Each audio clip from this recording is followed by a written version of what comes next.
સહજાનંદ સ્વામી મહારાજની જય. અક્ષર પુરુષોત્તમ મહારાજની જય. ગુરુ હરિ શાસ્ત્રીજી મહારાજની જય. ગુરુ હરિ યોગીજી મહારાજની જય. ગુરુ હરિ પરમ પૂજ્ય હરિપ્રસાદ સ્વામી મહારાજની જય જય જય. પ્રગટ ગુરુ હરિ પરમ પૂજ્ય પ્રબોધ સ્વામી મહારાજની જય જય જય. હરિ પ્રબોધમ પરિવારની જય જય.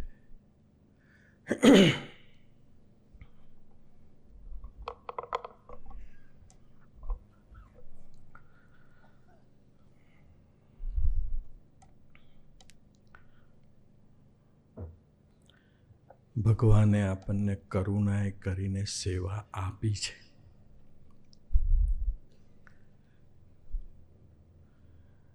આપણામાં કોઈ એવી લાયકાત નથી કે પુરુષોત્તમ નારાયણની યોજના એના કાર્યમાં આપણે નિમિત્ત થઈ શકીએ. કારણ આ લોકોની જે તાકાત છે, આ લોકોનો જે મહિમા છે, આ લોકોનું જે ઐશ્વર્ય છે, એની આગળ આપણે જોઈએ તો આપણે ઝીરોમાં બી ન ગણાય. બે નાનકડી લીટી જે સ્વામીજી ભગવાન સ્વામિનારાયણ અને ગુણાત્યાન સ્વામી માટે બોલેલા, એ લીટીનો આપણે સ્વાધ્યાય કરીએ તો સ્વામીજી એવું કહેતા હતા, રામનવમીના દિવસે હરિધામની ધરતી ઉપર જ્ઞાન યજ્ઞ હોલમાં બોલેલા કે ભગવાન સ્વામિનારાયણ પાસે જે ઐશ્વર્ય પ્રતાપ શક્તિ તાકાત છે, એના અનંતમાં ભાગની તાકાત શક્તિ ઐશ્વર્ય પ્રતાપ આપણને આપે. આપણે ગામડે ગામડે સોનાના મંદિર કરી શકીએ એટલી તાકાત આવે.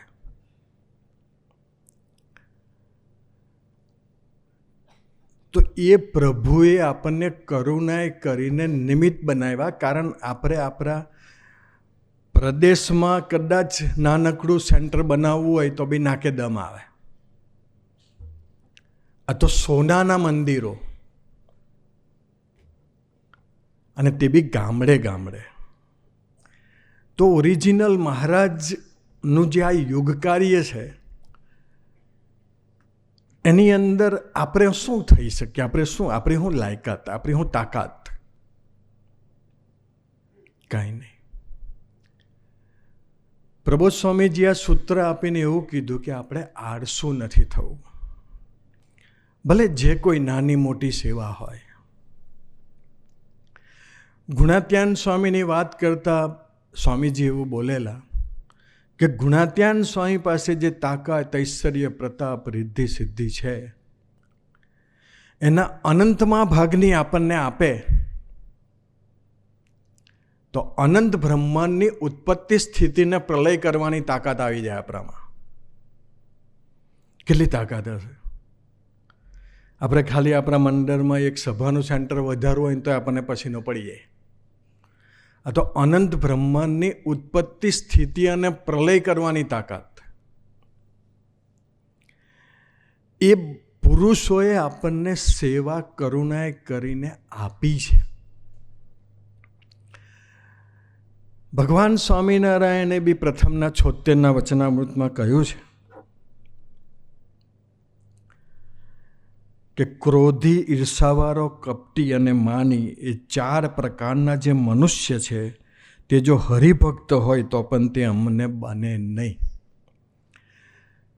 આપણે આ 4 શબ્દોનો વિચાર કરીએ તો ક્રોધ તો આવે જ, ઈર્ષા તો હોય જ, આ બધા પુરુષો સાથે આપણું કપટ તો હોય જ, અને માન તો સર્વે દોષની ખાણ છે એટલે હોય જ. તો આ 4 દુર્ગુણવાળા સાથે મહારાજે કહ્યું અમને ફાવે જ નહીં, અને છતાં બી એને આપણને નિમિત્ત બનાવ્યા. એને નિમિત્ત બનાવવાનો સંકલ્પ કર્યો આપણને.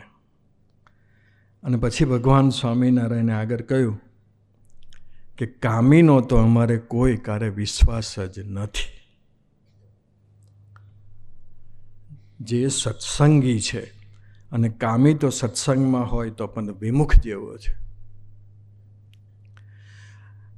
આ કોઈ પર્ટિક્યુલર કોઈ વ્યક્તિ માટેની વાત નથી. આપણે આપણી જાતને તપાસીએ તો આ ચારે ચાર દોષો આપણામાં હોય. અને એક બાજુ ભગવાન સ્વામિનારાયણની સુપ્રીમસી, જે ભગવાન સ્વામિનારાયણે ખાલી એક સાથે 50 કે 100 બહેનોના મોઢામાં પ્રસાદ મૂક્યો ને એમને નિષ્કામી બનાવી દીધા. એ પ્રભુએ આપણને એના યુગ કાર્ય માટે નિમિત્ત બનાવ્યા છે. એને સંકલ્પ કર્યો આપણને નિમિત્ત બનાવવાનો. શાસ્ત્રીજી મહારાજ ને યોગીજી મહારાજનો વિચાર કરી આપણી બુદ્ધિ બંધ થઈ જાય એવું છે.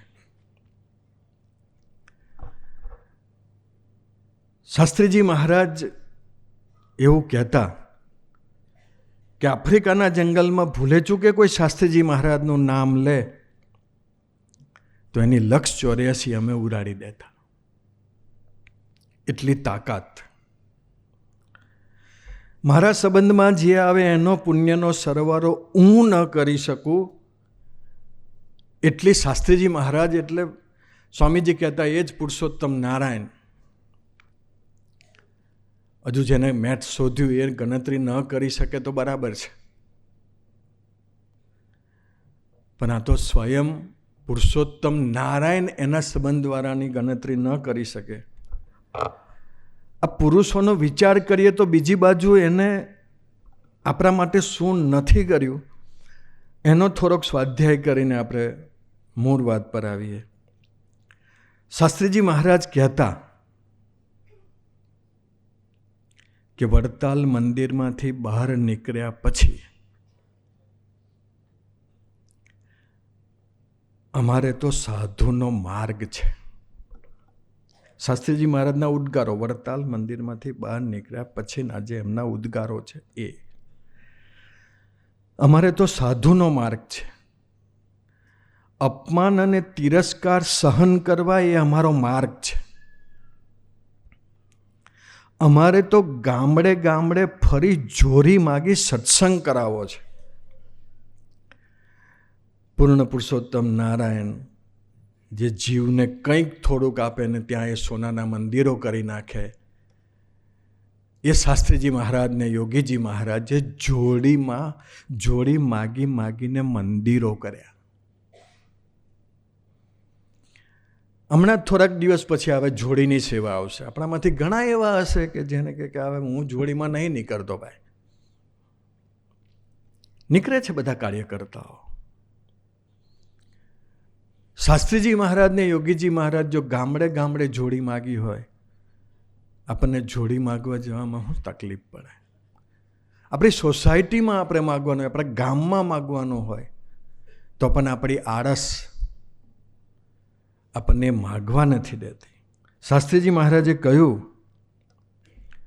અક્ષર પુરુષોત્તમને માટે તો સ્વપચના ઘરે વેચાવવું પડે તો પણ ઓછું છે.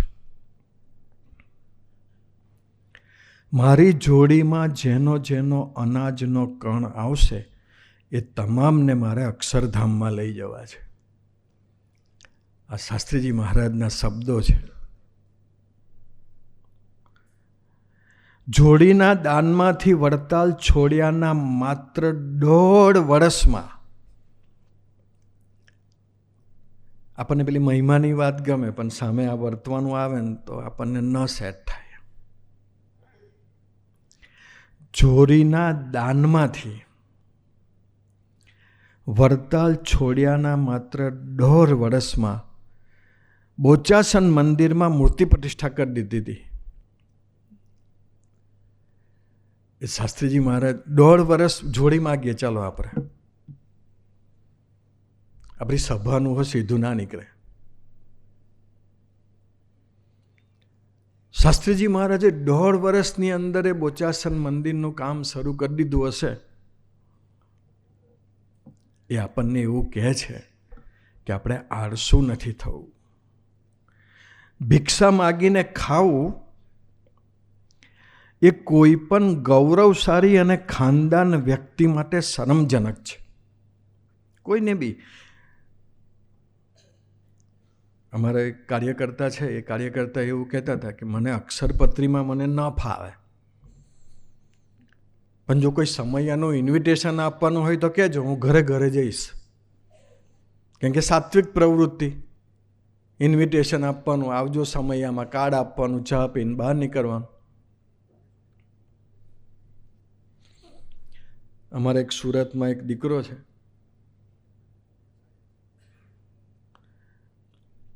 ગરીબ ભગત છે. લાસ્ટ યર અમે સણિયાની સેવા માટે અક્ષરપત્રી માટે ફરેલા.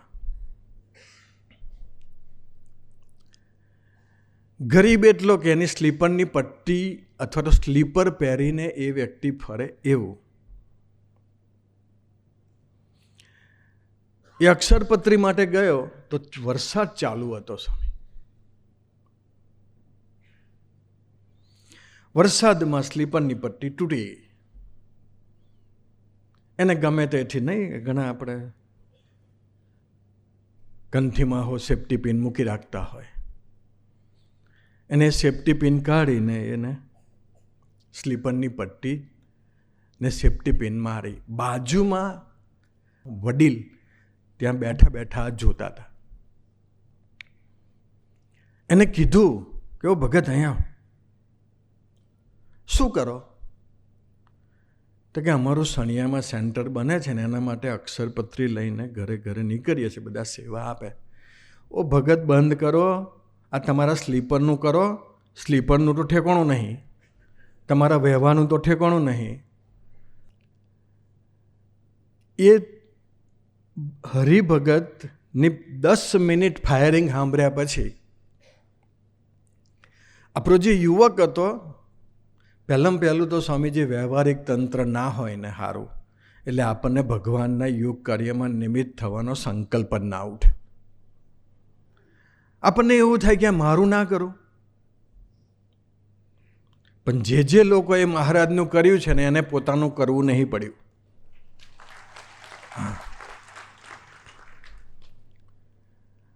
તો એને પેલા ભગતને એના મોબાઈલમાં પ્રબોધ સ્વામીનો ફોટો બતાવ્યો. અમને ઓળખો કે તમે? આ અમારા ગુરુ પ્રબોધ સ્વામી છે. એ અમને સોનાના ચંપલ પહેરાવે એવા તાકાતવાન સાધુ છે.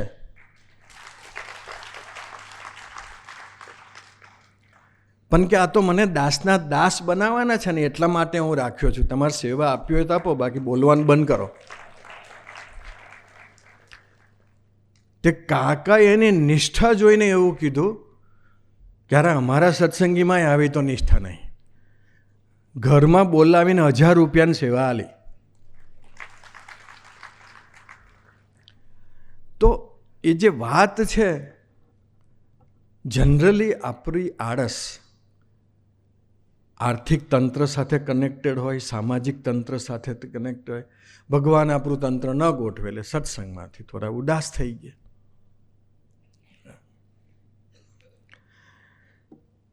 તો સ્વામીજી એવું કહેતા હતા કે ભિક્ષા માગીને ખાવું એ કોઈ પણ ગૌરવશાળી અને ખાનદાન વ્યક્તિ માટે શરમજનક છે. પણ શાસ્ત્રીજી મહારાજ ભિક્ષાવૃત્તિને શરમને બદલે શણગાર તરીકે સ્વીકારી હતી. આ પુરુષોએ આખી જિંદગી સ્વામીજી, ભગવાન સ્વામિનારાયણની તો કલ્પના આવે એવી નથી. એનું ખાલી વન વિચરણ સંભાળીએ ને એટલે આપણને કંઈક આપણે પ્રદેશમાં કર્યું હોય ને એનું જાણપણું 1 જ સેકન્ડમાં નીકળી જાય.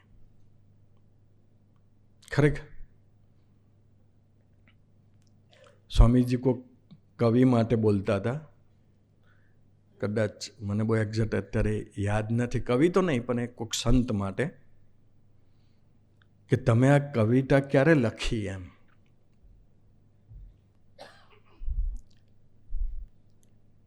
મહારાષ્ટ્રના ખૂણામાં સભા કોઈ બી ગામની સભા ચાલતી હોય અને આ બાજુ કેનેડાની બોર્ડર પર વેનકુવરમાં સભા ચાલતી હોય, બધી જ લાઈવ છે, કારણ કે પ્રબોધ સ્વામી બધી સભામાં હાજર હોય.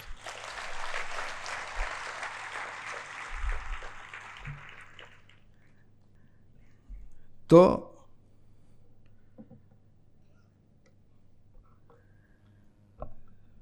ભિક્ષાવૃત્તિ શાસ્ત્રીજી મહારાજને યોગીજી મહારાજે, સ્વામીજી યોગીજી મહારાજ માટે એક વાક્ય બોલેલા. ભૂલે ચૂકે યોગીજી મહારાજનો સ્પર્શ પામેલો પવન, નો સ્પર્શ જે ચૈતન્યને થાય એની જવાબદારી બાપાની. બાપા જતા હોય, યોગીજી મહારાજ જતા હોય ને એનામાંથી, એના શરીર પરથી પવન પસાર થાય અને પવન કોકને અડી જાય તો એ આત્માની જવાબદારી યોગીજી મહારાજની છે. એ યોગીજી મહારાજ જેની આટલી તાકાત છે, એ યોગીજી મહારાજની વાત કરીએ તો એક દિવસ યોગીજી મહારાજની જોડીમાં 2.5 મણ ઘઉંનો કરકરો લોટ આવ્યો. 2.5 મણ ઘઉંનો કરકરો લોટ. આપણે જો કરકરો લોટ કોઈ આપે ને તો એવું કહી દે, ભગત રવા દો, તમારી જે કંઈ સેવા આપી હોય 5-10 રૂપિયા આલ દો, 50 રૂપિયા કરકરો લોટ નહીં લઈ જાઓ. કરકરો લોટ આવ્યો તે શાસ્ત્રીજી મહારાજ ઘણા રાજી થઈ ગયા. યોગીજી મહારાજ 19 વર્ષની ઉંમરે, આ વાત છે, આપણને કરુણાએ કરીને સેવા આપી છતાં બી આપણી આળસ. આ પુરુષોએ સ્વામીજી આળસ ક્યાં રાખી? યોગીજી મહારાજ 19 વર્ષની ઉંમરે સંસ્થામાં જોડાયા. ત્યારથી ખભે ભિક્ષાની જોડી લટકતી હતી. જોડી એમને મરેલો ઇલકાબ હતો. 19 વર્ષની ઉંમરે યોગીજી મહારાજ સાકાર બ્રહ્મ, એને 19 વર્ષે જો જોડી માગી લીધી હોય, જોડી ભેરવી દીધી હોય સંસ્થા માટે, પ્રબોધ સ્વામીનું જે યુગ કાર્ય છે એમાં જેમાં આપણે આર્થિક સહાય કરવાની છે ને એ છે ગણેશપુરાનું સેન્ટર. કંઈક ને કંઈક આપણે આપણો 10મો ભાગ, ઘણા ગામડાના હોય, આ હોય, સિટીના હોય, 10મો ભાગ આપણો ઠાકોરજીને પહોંચવો જોઈએ. એક જસ્ટ એક્ઝામ્પલ આપીએ કે આપણે આપણા દીકરાને આપણું સર્વસ્વ આપવાના. આ નટુડા બેઠા છે તો નટુડા અહીં હોલમાં આવે ને તો બધા સંતોન પગે લાગે, એની ભક્તિ છે. પણ એમની પ્રોપર્ટી કોને આપવાના? તો કે વિમલને. એ કંઈ આપણને ના આપે. આ પગે લાગવાનું, મહિમા તમે મોટા, બાકી આપવાનું વિમલને. કારણ વિમલ એ 100% વિમલને સમર્પિત છે નટુડા. એમ આપણે મહારાજને 10% આપીએ ને સ્વામીજી, એટલે એવું કહેવા માગીએ છીએ કે મહારાજ હું 10% તમને સમર્પિત છું, વધારે નહીં. હા, તમારે મારું કામ 100% કરવાનું, પણ હું તો તમને 10% જ આપીશ. હું તમારી પાસે આવું એટલે મારું એક કામ અટકવું જોઈએ નહીં, પણ આપવાનું તો કે 10%. પણ 10% આપણે સ્ટાર્ટ કરવું છે. અમારે સુરત સ્વામી એક દીકરો છે, મરણમૂડી ખસેડવાની હોય ને એટલે બહુ જ અઘરું હોય, કેમ કે આખું પરિવાર એના આધાર ઉપર જીવતું હોય. એટલે એને 30 મિનિટ જઈને ધૂન કરી અને ધૂન કરીને બધાને કીધું કે આપણે 30 મિનિટ ધૂન કરી. 30 મિનિટ ધૂન કરીને કીધું કે આપણે થોડી વિશેષ સેવા કરવી છે, જે બાઇક માટે રાખ્યા છે દીકરીના, એ આપણે આપી દઈએ તો ચાલે? તો એ બધાએ જ હા પાડી. દીકરીએ બી હા પાડી, એની મમ્મીએ બી હા પાડી, પપ્પાની તો હા જ હોય. આપી દીધા. થોડાક દિવસ પછી નવી બાઇક લઈને પૂજન કરવા આવ્યો. કાર્યકર્તાએ પૂછ્યું કે આ કઈથી લાવ્યો તું, નવી બાઇક? તો કે ડ્રોની અંદર મને લાગીને ફ્રીમાં લાગી આખી બાઇક જ. આને દેવું રાખ્યું આપણું. અને જે દીકરીના રૂપિયા લગ્ન માટે રાખેલા એ શાસ્ત્રીવાળાના મેસેજ આવી ગયા કે અમારી તમને અંતરની ઈચ્છા છે કે તમારો પાર્ટી પ્લોટનો ખર્ચો, તમારો જમવાનો ખર્ચો, તમારા કપડાં લટ્ટાનો ખર્ચો, તમારે અમને કશું જ આપવાનું નથી. નથી ટેબલ આપવાનું નથી, ખુરશી આપવાની નથી, કબાટ આપવાનું, બધું કંઈ આપવાનું નથી. ખાલી દીકરીને મોકલી દો, બાકી બધું જ અમે કરશું. એ કે મારે 0 રૂપિયામાં લગ્ન થઈ ગયું. કારણ લગ્નના પૈસા એને ઠાકોરજીને આપ્યા. આપનાને તો ખબર ના હોય, લેનાને તો ખબર હોય. સ્વામીજી અમારા અક્ષરપુરુષ સ્વામીજી હતા તો નાના સંતો પર ઘણી વખત પ્રેશર આવતું સેવાનું. હા, અક્ષરપુરુષ સ્વામીજી જ્યારે સ્વધામ પધાર્યા ને ત્યાં સ્વામીજી નીચે પત્રમાં લખેલું હતું કે નાના સંતોએ કરેલી અક્ષરપુરુષ સ્વામીની સેવાને મહારાજ ક્યારેય નહીં ભૂલે. આપણે કોઈની બી સેવા કરીએ, મહારાજ ભૂલે નહીં સ્વામી. પણ મૂળ જે વાત છે, નાનકડી વાત કરીને મારી સેવા પૂરી કરી દઉં કે સ્વામીજીનું લાઈફ જુઓ તો સ્વામીજીએ બી કીધું હતું. સ્વામીજી જ્યારે ઉકાળો પીવા બેઠા હતા, આપણે પૂજા કરાવી હતી 25,000ને, ત્યારે સ્વામીજી ઉકાળો પીવા બેઠા તો ડૉક્ટરોએ એવું કીધું કે 80% પાણી ને 20% દૂધવાળું પીવાનું. પણ સંતો કે એવું થોડું પીવડા. સંતો 80% દૂધ ને 20% પાણીવાળું દૂધ આપ્યું. સ્વામી કે આમાં 80% પાણી જોઈએ, 20% દૂધ જોઈએ. તો કે ના સ્વામી એવું છે. સ્વામી કે મને સમજાવતા નહીં. સ્વામી કે મારી 1% બુદ્ધિનો ઉપયોગ કરીને એમાં 25,000 પૂજા કરતા થઈ ગયા. એટલે મને તો સમજાવતા જ નહીં સ્વામી. આટલી બુદ્ધિ હોવા છતાં પણ સ્વામીજી હમણાં જ અમારા સ્ટાફ સભામાં બોલ્યા કે હરિભક્તોની ખાનગી કરીને મારી ક્યારો તૂટી ગઈ. તો એને તો આપણી સેવામાં આળસ નથી રાખી, તો આપણે મહારાજની સેવામાં શું કરવા આળસ રાખીએ?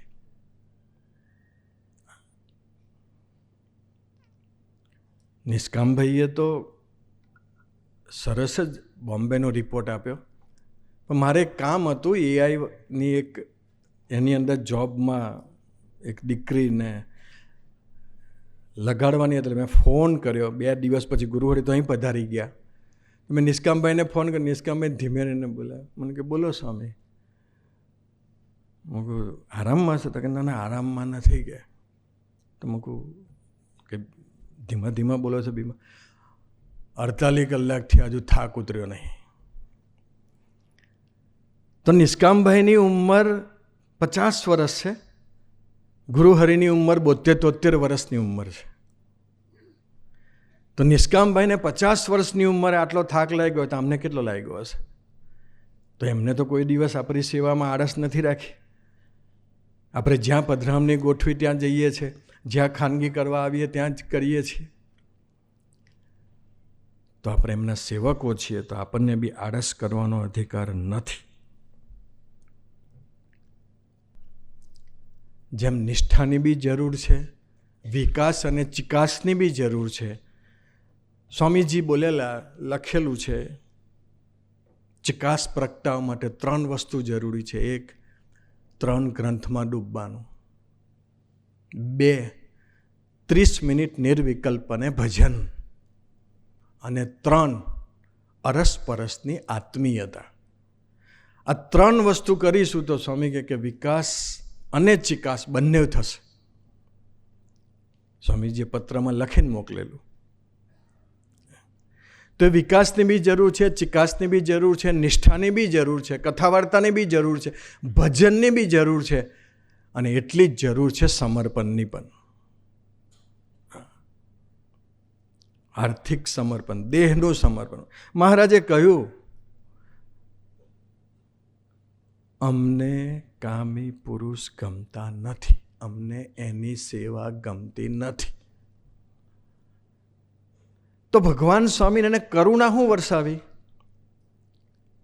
એને જેતલપુરની વેશ્યાને 3 જ દિવસની અંદર મુક્તાનંદ સ્વામી જેવું કલ્યાણ કરી આપું. સ્વામીજી, એ કરુણા અપરંપાર છે. પણ એને 3 જગ્યાએ આળસ ન રાખી. જેતલપુરની વેશ્યાએ, વેશ્યા તો હવે ન કહેવાય, આપણે પાપમાં પડીએ. જે કોઈ શબ્દ હોય એ સારો, ગણિકા શબ્દ કે જે કંઈ હોય શબ્દ, એને 3 જગ્યાએ આળસ ન રાખી. એક, ઘઉં વણવાની સેવા આવી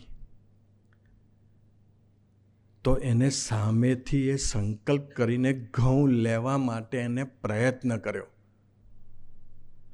અને ઘઉં આપનાર વ્યક્તિ, ઘણી વખત તો સદભાવવાળા કે અંગત નાના યુવકો નપાસ ના થતા, એના કરતાં આપણે કાર્યકર્તાઓ વધારે નપાસ થતા હોય. કેમ કે જે ઘઉં આપવા આવનાર વ્યક્તિ હતી એ તો કાર્યકર્તા હતા, તિલક ચાંદલો હતો, બધાને આપતા હતા 5-5 કિલો ઘઉં. ત્યારે એને હાથ જોડીને સેવા માગી કે મને આપો ઘઉં. અને ત્યારે કાર્યકર્તા એવું બોલે, આને ના આપીશ, નહીં તો એને ઘઉં આપીશ ને તો જેટલા એના ઘઉંનો લોટ ખાશે ને બધાનું મગજ બગડી જશે.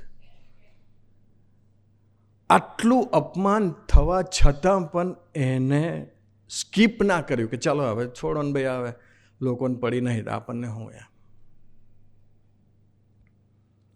બીજું, એની ઉપેક્ષા થઈ, મંદિરમાં લેવા ગઈ. કેમ કે પેલા તો ગામ ફરિયામાં તો ના આપ્યું, મંદિરમાં લેવા ગઈ. તો મંદિરમાં લેવા ગઈ તો પેલાએ કીધું કે જો પેલી આય, અને પેલાએ પથ્થરો માર્યો અને માથામાં વાગ્યો એ ગણિકાને. અને જેવો પથ્થરો વાગ્યો ને એવા ભગવાન સ્વામિનારાયણ સીધા ઉપરથી નીચે, અને નીચે આવીને કીધું, આને પથ્થરો કોને માર્યો? તો કે મહારાજ ગણિકા છે. તો કે બજારમાં કઈ વસ્તુ ક્યાં મળે ખરીદનારને વેચનારને ખબર પડે, તમને કેવી રીતે ખબર પડી?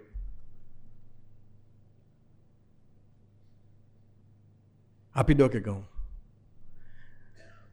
એની 2-3 જગ્યાએ અપમાન થયા છતાં પણ એને સેવા છોડી નહીં. એ મનની આળસ પણ એને અસર ન કરી ગઈ. બાકી મનની આળસ આપણને અસર કરે, અને આત્માની આળસ, મનુષ્ય ભાવ, ન એને મોટા પુરુષને વિશે મનુષ્ય ભાવ આવ્યો, ન એને ભક્તોને વિશે મનુષ્ય ભાવ આવ્યો. એને સેવા કરી દીધી, એની જાતે એને ઘઉં દળ્યા. આ ભગવાન સ્વામિનારાયણની કરુણાનો પ્રસંગ, અને જાતે ઘઉં દળ્યા છે. અને ઘઉં દળ્યા, અને જ્યારે આપવા ગઈ ને ત્યાં પેલા એવું કીધું, એના ઘઉં જુદા રાખજે, લોટ. અને ભગવાન સ્વામીને ઉપરથી સાંભળ્યું, સીધા નીચે આવી ગયા. ભગવાન કહે કે એનો લોટ જે જુદો રાખશે એનાથી હું જુદો થઈ જઈશ. ભગત ઉપર એટેક નહીં કરવાનો. અને ત્યારે ભગવાન સ્વામિનારાયણે એને પૂછ્યું કે તમે સેવા કરી, તમે ઘઉં દળ્યા? એ એક શબ્દ બોલી નહીં.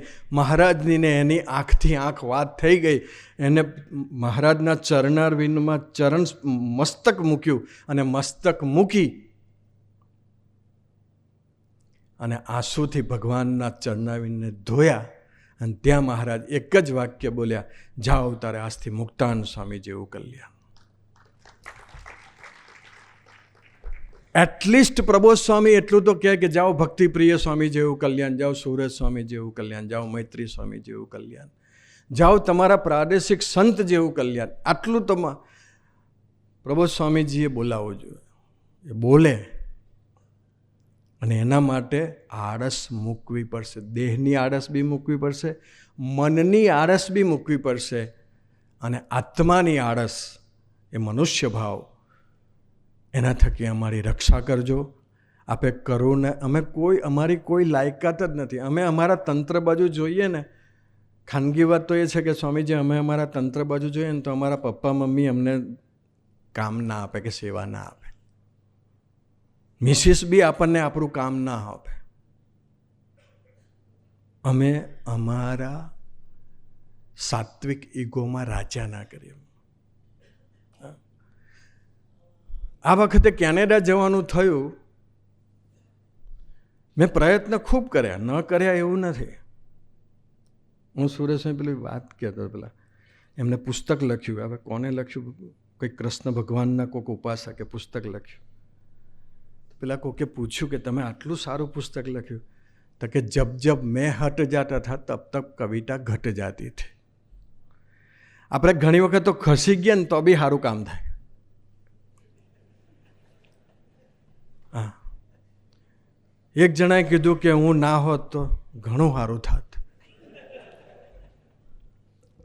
એનો મતલબ એવો નથી કે આપણે ખસવું છે, પણ આ વખતે હું ગયો, મને ખબર હતી કે આમાં મેર પડશે નહીં, એટલે મેં પછી અમારે એ તો 21મી એપ્રિલ પછી પહેલી મારી ખાનગી પ્રબોધસ્વામી સાથે એ થઈ હતી. મૂકું જો સાનુકૂળતા હોય પ્રાણેશભાઈને મોકલજો. નિષ્કામભાઈ બોમ્બેમાં સેવા કરે તો સુરતમાં પ્રબોધસ્વામી એવું કીધું કે તારા નહીં, કોઈ બી પ્રદેશમાં પ્રાણેશભાઈની જરૂર હોય એટલે લઈ જાય પ્રાદેશિક સંતો.